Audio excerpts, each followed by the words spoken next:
할렐루야. 우리 함께 찬양하겠습니다. 찬송가 488장입니다. 찬송가 488장 이 몸의 소망 무언가 함께 찬양하죠.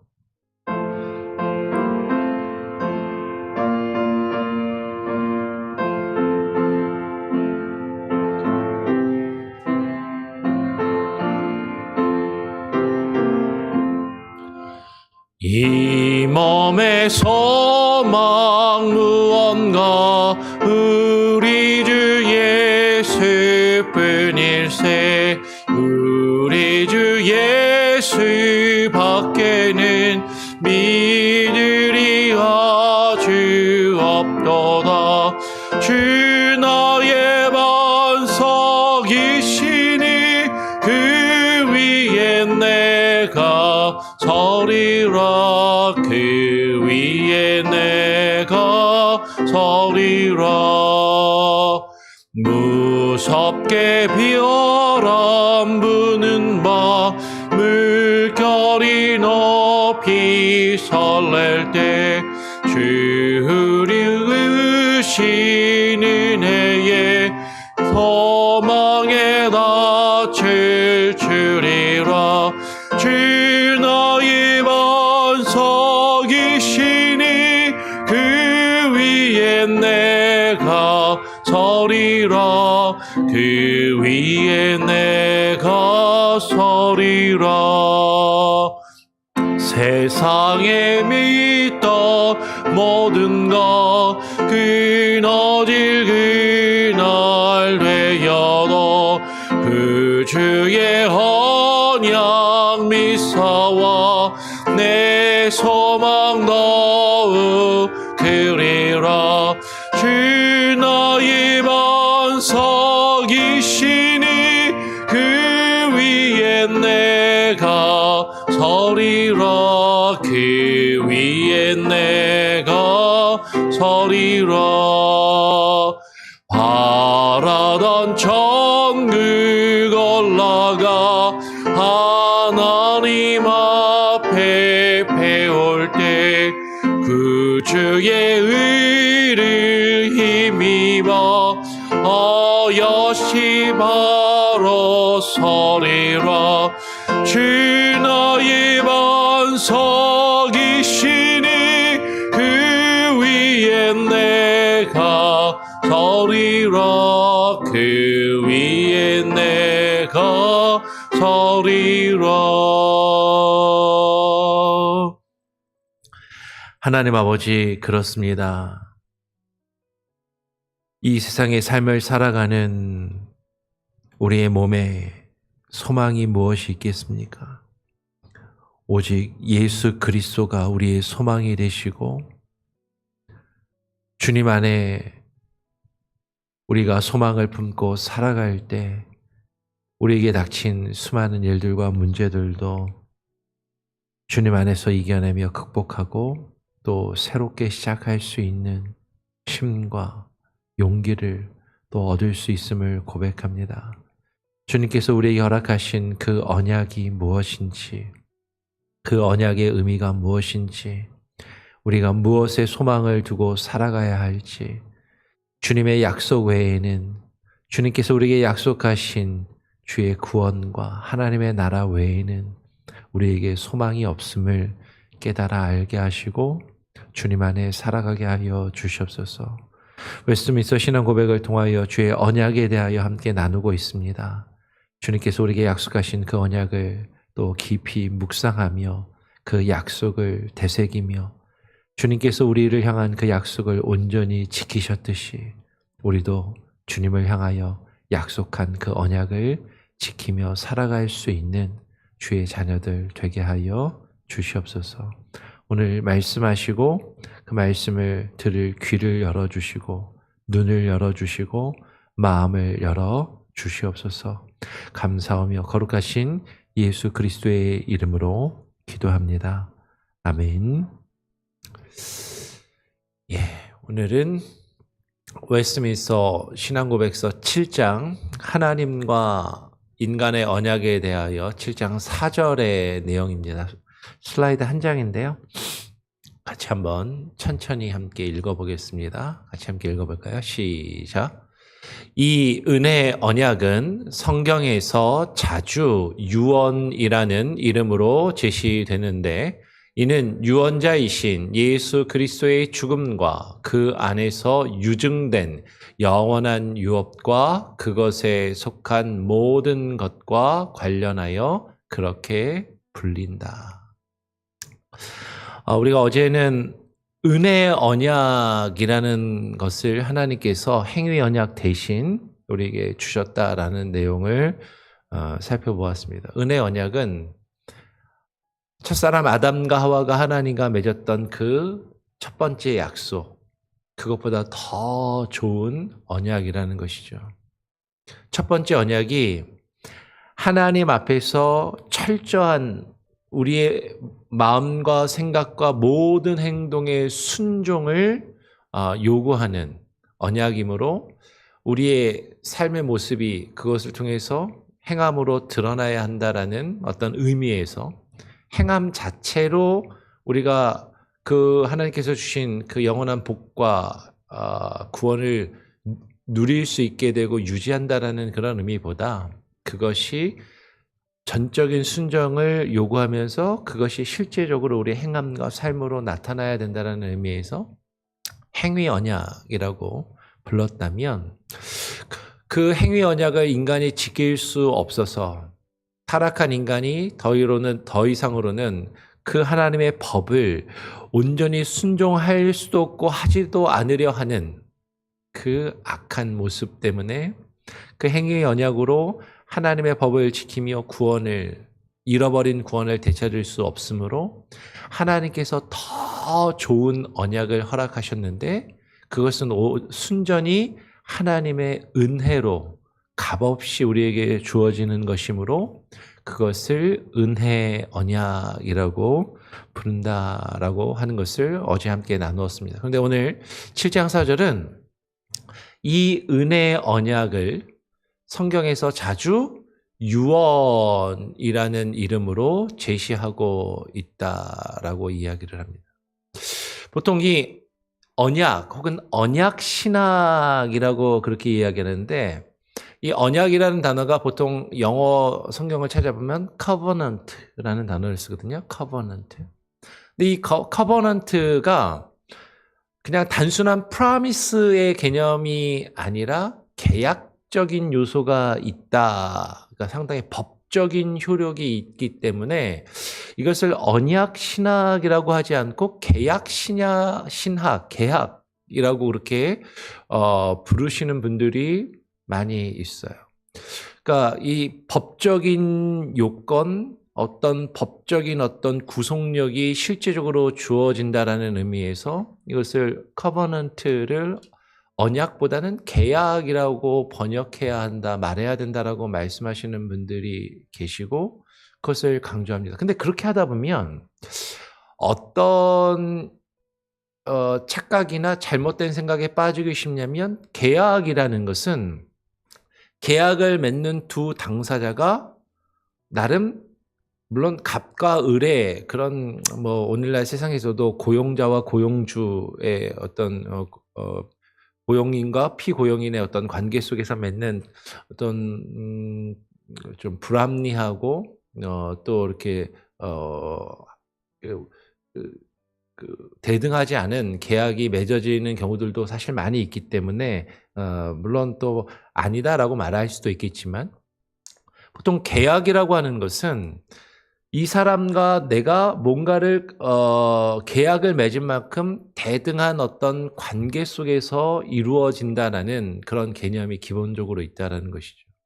그리고 이 계약이라는 것은 내가 이 사람에게 무언가를 해주고 상대방도 나에게 무언가를 해줘야 한다라는 어떤 그런 의미가 분명하게 담겨 있기 때문에 그리고 그 관계가 대등한 관계 속에서 이루어진다라는 그래서 대등하게 어떤 계약을 체결한다라는 그런 의미가 있으므로 계약 신학이라는 말보다는 그래도 그냥 언약 하나님께서 은혜로 우리에게 일방적으로 주시는 약속이 아니냐라고 해서 언약이라는 말을 또 더 선호하는 경우도 있어요. 근데 오늘 웨스트민스터 신앙 고백은 그 계약이라고도 번역될 수도 있고 언약이라고도 번역될 수 있는 그 커버넌트라는 단어가 요새 성경은 대부분 다 커버넌트라고 번역되어 있는데 성경에서 자주 유언이라는 이름으로 제시되고 있다, 번역되고 있다라고 말합니다. 이 웨스트민스터 신앙 고백이 처음에도 말씀을 드렸지만 400여 년 전에 만들어졌다고 말씀을 드렸잖아요. 400여 년 전에 영국에서 사실은 이 웨스트민스터 신앙 고백은 장로교회가 처음 만들었다기보다는 영국 성공회, 영국 국교회에서 만든 어떤 신학적인 교리적인 가르침인 것이죠. 근데 영국 국교회가 그 당시에 킹 제임스 버전을 사용하면서 그 킹 제임스 버전에서 보면 이 언약이라는 커버넌트에 해당하는 단어들이 종종 유언이라고 번역된다라고 이야기를 하는 겁니다. 근데 이 유언이라고 우리말로 번역해놨는데 영어로는 테스타먼트라는 거죠. 우리 올드 테스타먼트, 뉴 테스타먼트 할 때 구약 성경, 신약 성경 할 때 올드 테스타먼트, 뉴 테스타먼트라고 하잖아요. 구약, 옛 약속, 신약, 새로운 약속, 이렇게 사실 우리는 이해하고 알고 있는데 이 테스타먼트라는 단어가 원래 가지는 의미가 원래는 유언이라는 의미가 있다는 거죠. 유언. 이 유언이라고 번역되는 단어가 성경에서 예를 들면 히브리서 7장 22절을 보면 이렇게 되어 있습니다. 이와 같이 예수는 더 좋은 언약, 더 좋은 언약의 보증이 되셨느니라 라고 할 때 요새 뭐 NIV나 요새 제가 예배 시간에 보는 ESV나 그런 최근에 번역된 성경들을 보면 그냥 the better covenant라고 대부분 번역이 되어 있을 겁니다. 그런데 킹 제임스 버전을 보면 a better testament라고 되어 있다는 거죠. 근데 이 테스타먼트가 유언이라는 의미가 있는데 이 테스타먼트라고 번역되는 헬라어 단어가 디아데케라고 하는 파란색으로 써 있는 헬라어 단어죠. 디아데케라는 단어를 번역한다라는 거죠. 그러니까 이 약속이 지금 유언이라고 번역되는 이유는 여러분 유언은 어떤 의미가 있어요?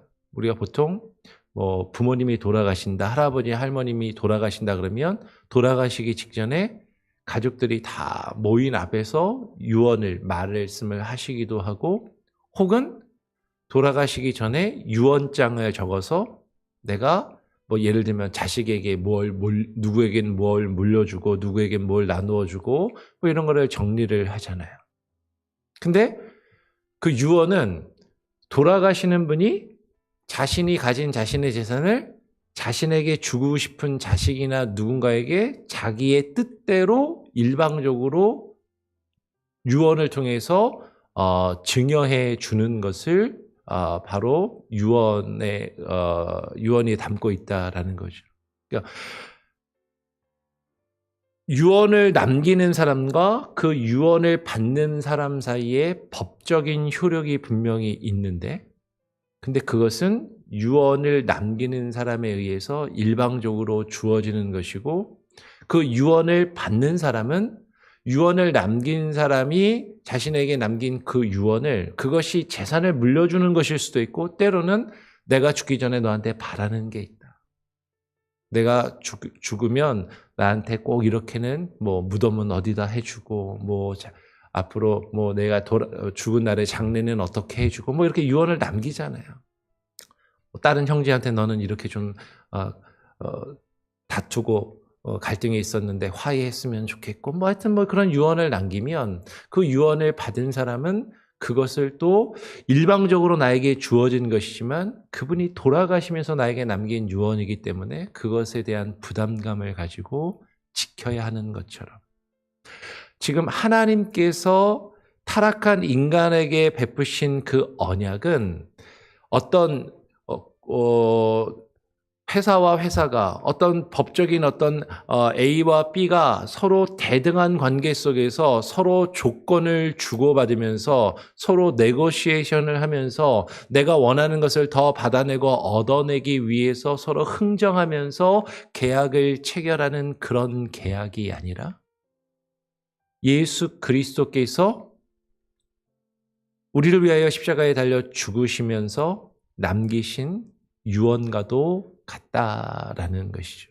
그래서 이것이 유언이라는 이름으로 성경에 기록되고 있는데 왜 그렇게 이야기하냐면 이는 유언자이신 그 언약의 말씀을 남기신 예수 그리스도의 죽음과 그 안에서 약간 우리 평상시 잘 안 쓰는 단어가 쓰고 있는데 영어도 그런 것 같아요. 유증된 이라는 표현을 씁니다. 유증이라는 건 유언에 의해서 증여된 이라는 뜻이래요. 그렇죠? 유언을 해서 누군가에게 남겨준. 그래서 유증된 영원한 언약과 그것에 속한 모든 것과 관련하여서 그것을 유언, 테스타먼트, 언약 혹은 계약이라고 부른다라는 의미를 이야기하는 거죠. 그러니까 이 테스타먼트의 의미는 지금 주님께서 돌아가시면서 자신의 죽음을 앞두고 우리가 하나님과 언약을 맺을 수 없는 철저하게 타락한 죄인들이었음에도 불구하고 우리를 부르시고 우리에게 그 유언의 말씀을 남기심으로 하나님께서 그 유언 안에서 우리에게 약속하신 하나님의 나라와 하늘의 복과 그 신령한 은사들과 하나님께서 우리에게 허락하실 모든 것을 포함한 그 약속을 가리켜 은혜의 언약이다라고 그렇게 이야기를 한다라는 거예요. 그래서 히브리서 좀 전에 7장을 먼저 봤는데 히브리서 9장 15절에서 17절을 보면 이렇게 표현합니다. 이로 말미암아 이는 새 언약의 중보자이시니 이 새 언약이라는 단어를 킹제임스 버전 킹제임스 성경을 찾아보면 테스타먼트라고 그렇게 번역을 해놨다는 거예요. 똑같이. 근데 이제 NIV 성경이나 요새 최근에 번역된 성경은 아마 대부분 커버넌트라고 번역을 했다라는 거죠. 자, 그는 예수 그리스도는 새 언약의 중보자이시니 이는 첫 언약 때에 범한 죄에서 속량하시려고 죽으사 부르심을 입은 자로 하여금 영원한 기업의 약속을 얻게 하려 하심이라. 유언은 유언한 자가 죽어야 되나니 여기서 이제 똑같은 단어인데 앞에 언약이라는 단어가 이제 뒤에서 유언이라고 번역이 되는 거죠. 왜냐하면 문맥상 죽은 사람이 남기는 거니까 그냥 약속, 언약이라고 번역하기보다는 확실하게 여기서는 유언이라고 번역하는 거죠. 유언은 유언한 자가 죽어야 되나니 유언은 그 사람이 죽은 후에야 유효한즉 유언한 자가 살아있는 동안에는 효력이 없느니라 라고 이야기하면서 예수님께서 저와 여러분을 위해서 십자가에서 달려 돌아가심으로 우리를 위하여 죽으시면서 그 죽으시는 분이 우리에게 남기신 약속의 말씀이므로 그것이 우리에게 법적인 효력과 능력을 가지고 그것이 영향력을 나타냄을 지금 이야기하고 있다라는 거예요. 여러분 지금 이 새 언약의 중보자이신 예수 그리스도께서 첫 언약, 우리가 웨스트민스터 신앙고백서에서는 그리고 혹은 조직신학이나 교리에서 보통 행위 언약이라고 이야기하는 그러니까 행위 언약이라는 단어 자체를 안 쓰고자 하는 분들도 있어요. 물론 성경에 행위 언약이라는 단어 자체는 없으니까. 하여튼 그 첫 언약, 아담이 하나님과 맺었던 그 첫 번째 언약 때에 인간이 범죄하여서 타락하였고 하나님이 지으신 에덴 동산에서 쫓겨나서 영원한 죽음에 이르는 상태가 되었다라는 거죠. 쉽게 이야기하면 부모님한테 엄청나게 큰 죄를 짓고 집에서 쫓겨난 거예요.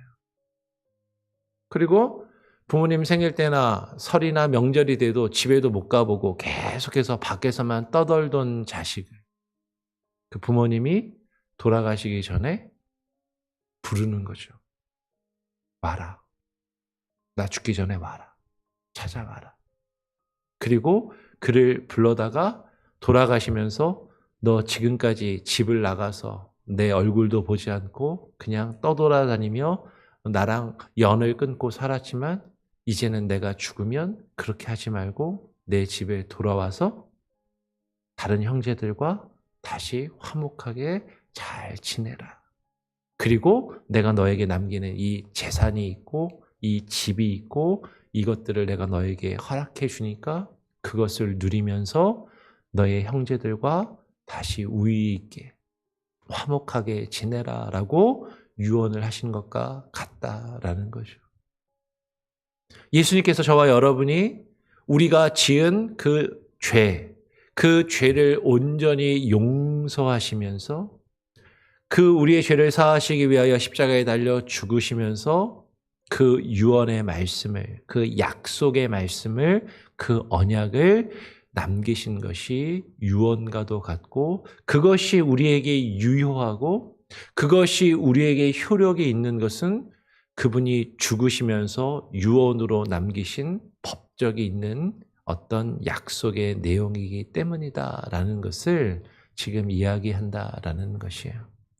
실제로 예수님께서 십자가에 달려 돌아가시기 전에 제자들을 다 불러 모으시고 말씀하십니다. 누가복음 22장 20절의 내용을 보니까 예수님이 십자가에 달려 돌아가시기 전에 마지막 유월절 만찬을 제자들과 함께 가지시고 저녁 먹은 후에 잔도 그와 같이 하여 이르시되 이 잔은 내 피로 세우는 새 언약이니 곧 너희를 위하여 붓는 언약의 피다라고 말씀을 하시는 거죠.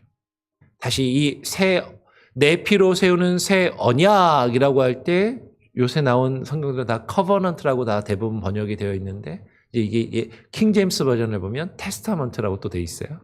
테스타먼트.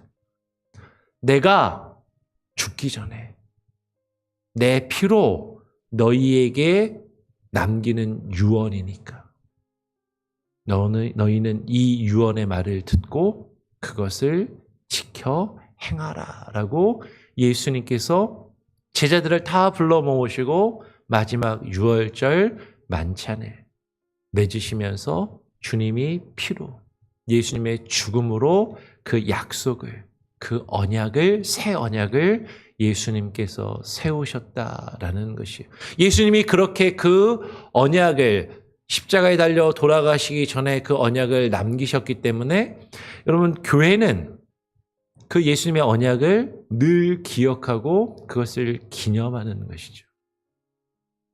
고린도전서 11장 25절을 보면 사도 바울이 이야기합니다. 식후에 또한 그와 같이 잔을 가지시고 이르시되 이 잔은 내 피로 세운 새 언약이니 이것을 행하여 마실 때마다 나를 기념하라 하셨으니. 여러분 우리 한국 사람들은 부모님이나 우리 조상이 돌아가신 날 차례를 지내잖아요. 그렇죠? 제사를 하잖아요. 우리 기독교인들은 제사를 하지는 않지만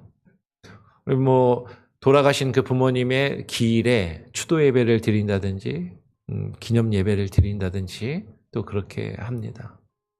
그러면서 그 부모님이 살아계셨을 때를 기억하고 또 추억하는 것이죠. 그러면서 부모님이 돌아가시기 전에 남긴 유언이나 말씀이 있다면 내가 그 유언대로 그것을 지키고 있는지 부모님이 내게 물려주신 그 유산을 내가 잘 받아서 잘 살고 있는지 그런 것들을 다시 떠올리고 기념하는 것처럼 예수님의 그 살과 피를 죽기 전에 우리를 위하여 나누시고 우리를 위하여 따라주시고 받아 먹으라 받아 마시라 말씀하신 것처럼 예수님께서 피로 세우신 그 새 언약을 우리는 성찬의 예식을 통하여서 그것을 먹고 마실 때마다 기념하며 주님께서 우리에게 베푸신 그 약속을 우리는 잊지 않고 지켜 행하기를 결심하고 다짐하고 그것을 누리면서 살아간다라는 것이죠. 그러니까 오늘 웨스트민스터 신앙 고백서 7장 4절의 내용은 우리가 하나님 앞에 타락하였고 우리가 범죄하여서 하나님과는 도저히 어떤 계약도 어떤 약속도 체결할 수 없는 하나님으로부터 너무나도 멀어진 하나님과 우리 사이의 간격이 너무나도 큰 존재인데 7장 1절에서 제일 처음에 이걸 이야기했잖아요. 그런데 하나님께서 자신을 스스로 낮추셔서 우리에게 찾아오셔서 우리와 언약을 맺으셨는데 그것이 은혜의 언약이다.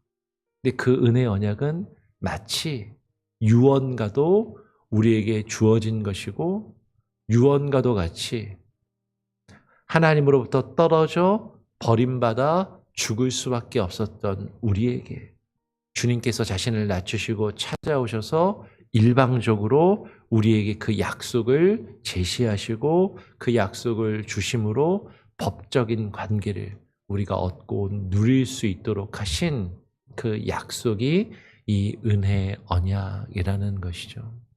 그래서 이것이 얼마나 큰 은혜인지, 내가 하나님과 어떤 약속도 맺을 수 없는, 하나님과 완전히 철저하게 끊어지고 단절된 상태에 놓여 있는 죄로 죽었던 자들인데, 그런데 우리에게 일방적으로 찾아오셔서 자신을 겸손히 낮추시고 죽기까지 낮추셔서 자신의 죽음으로 그 약속을 우리에게 일방적으로 주셨기에, 유언과도 같이 그 언약과 약속을 남기셨기에 이것이 은혜이고 이것이 큰 우리가 하나님 앞에 감사할 것임을 지금 이야기하고자 한다라는 것이에요. 그래서 이 은혜 언약이 유언과도 같이 나에게, 자격 없는 나에게, 하나님과 약속을 맺을 수 없는 나에게 일방적으로 주어진 은혜이다.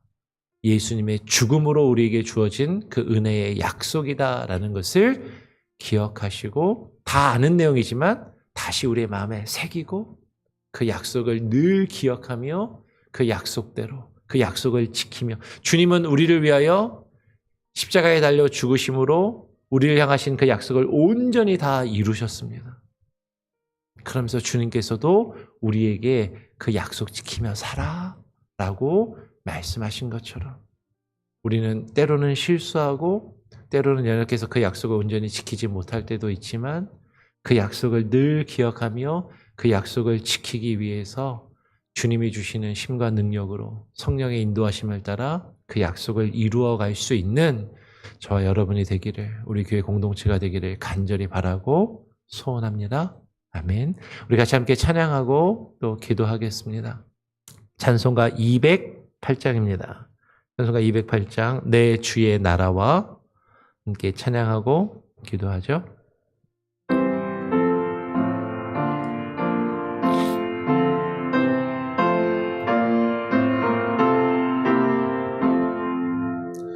내 주의 나라와 주 계신 성전과 피 흘려 사신 교회를 늘 사랑합니다. 내 주의 교회는 천성과 같아서 눈동자같이 아끼사 늘 보시네. 이 교회 위하여 눈물과 기도로 내 생명 나가기까지 늘 봉사합니다. 성도의 교제와 교회의 위로와 그 주와 맺은 언약을 늘 기뻐합니다. 하늘의 영광과 베푸신 은혜가 진리와 함께 영원히 시온에 넘치네. 아멘.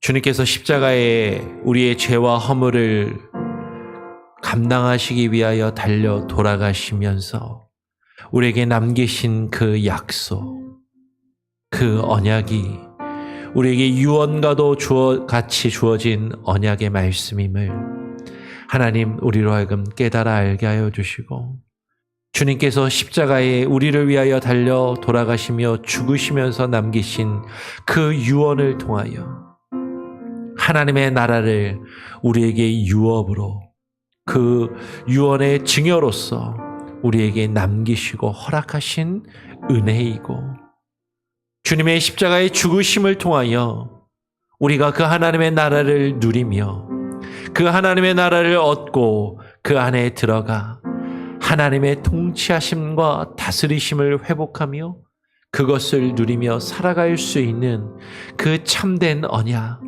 그 은혜의 언약을 우리에게 베풀어 주셨음을 깨달아 알게 하시고, 주님의 죽으심으로, 주님의 핏값으로 그 값을 치르시며 우리에게 주신 주님의 나라, 주님의 약속으로 우리에게 주어진 그 기업이 얼마나 그 큰 은혜인지, 얼마나 우리에게 기쁨이 되고 하나님 그것이 얼마나 귀한 것인지를 깨달아 알게 하여 주시옵소서.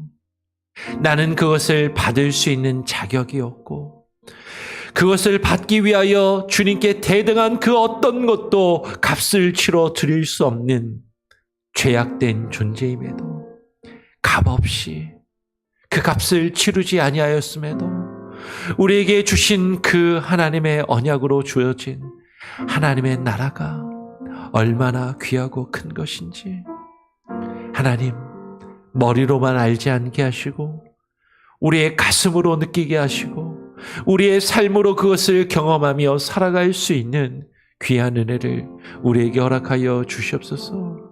너무나도 귀한 그 은혜, 너무나도 그 크신 은혜를 우리는 말로 다 표현할 수 없고 형용할 수 없어 그저 마음에만 숨겨둔 비밀처럼 간직하며 살아갈 때가 많이 있지만, 하나님 그것이 우리의 삶 가운데 드러나게 하시고 하나님을 알지 못하는 많은 사람들에게 하나님의 그 은혜를 우리를 통하여 드러내며 증거할 수 있는 하나님의 향기로운 편지들이 되게 하시고 주님의 은혜의 증거자들로 하나님 살아갈 수 있게 하여 주시옵소서. 우리를 통하여 주어진 그 약속의 말씀이 다른 누군가에게도 드러나게 하시고 증거되게 하시고 그들에게 확신을 심어주며 그것들을 하나님의 그 언약으로 이끌어 나갈 수 있는 그 귀한 은혜가 우리의 삶 가운데 우리 교회를 통하여 이루어지게 하여 주시옵소서. 오늘 하루의 삶 가운데서도 하나님께서 우리에게 베풀어 주신 그 은혜와 그 은혜의 언약을 기억하며 그 언약 안에 살아가는 주의 자녀들, 주의 백성들 되기를 소원합니다. 때로는 힘들고 어려운 순간이 찾아온다 할지라도 그 어려움 앞에서 주님의 약속의 말씀을 기억하게 하시고 그 약속의 말씀을 붙들게 하여 주시고 그 은혜의 언약을 의지하며 살아갈 수 있도록 하나님 힘들고 지쳐있는 우리 성도들, 우리 지체들 한 사람 한 사람 위로하시고 붙들어 주시옵소서. 육신의 질병과 연약함 가운데 아파하며 또 병상에 누워있는 우리 지체를 하나님 기억하여 주시고 하나님 일어서게 하여 주시옵소서. 경제적인 문제로 아파하며 근심하며 가족이 어려움 가운데 처해 있는 지체도 있습니다. 아버지 하나님 붙들어 주시고 아버지 하나님 힘을 더하여 주시옵소서. 직장의 문제와 하나님 가정에서의 관계 속의 문제 속에서 아파하며 힘들어하는 이도 있습니다. 아버지 하나님, 주님이 우리에게 그 언약의 말씀을 통하여 그 은혜의 언약을 통하여 우리와의 그 관계를 화목해 하신 것처럼 하나님 우리에게 허락하신 사람들과도 화목하며 살아갈 수 있도록 하나님 우리에게 그리스도의 은혜와 사랑을 품게 하여 주시고 그것을 베풀며 나눌 수 있게 하여 주시옵소서. 오늘 하루의 삶 가운데 힘들고 어렵지만 주님이 우리에게 허락하신 그 은혜의 약속을, 그 은혜의 언약을 붙들며 살아가기를 소원하오니 하나님 함께 하시고 하나님 은혜를 베풀어 주시고 하나님 역사하시며 인도하여 주시옵소서. 오늘 하루의 삶도 주님께 온전히 맡기고 주님만을 의지하오며 우리를 위하여 자신의 생명을 내어주신 그 핏값으로 우리에게 그 언약을 허락하여 주신 우리 구주 예수 그리스도의 이름으로 기도합니다. 아멘. 오늘 하루도 주님 안에 평안하시고 또 주님과 함께 하시길 바랍니다. 자유롭게 기도하시고 돌아가시길 바랍니다.